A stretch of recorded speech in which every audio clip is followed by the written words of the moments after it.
have a problem. I'm married to a woman that loves well done steak. That's your story as well.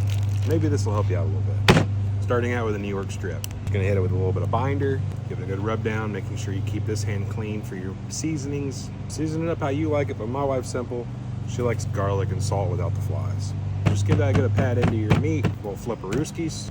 The reason I went with strip and not like ribeye, which is my preferred cut of meat, because my wife does not like fatty meat. The only fatty meat my wife likes is her hubby. Don't forget to season every side of your meat as well. Now that we're ready to go to the pit, there is one pointer I want to give to you. A meat thermometer. You overcook it, that's where the dry steak comes in. You can have a juicy, well-done steak. It is possible, believe me. I'll see you over there in 2 shakes of a rooster's tail, homie. Bam! Hey buddy, hope you find your dad. We're almost at 115 internals. Whenever we pull it. Just gonna hit it with an open flame to just give it a good sear on both sides. We don't discriminate, why not every side? Give it all a little bit of color.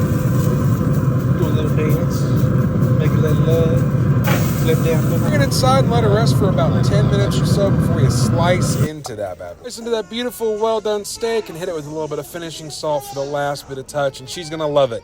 Well done steak. Love you, baby.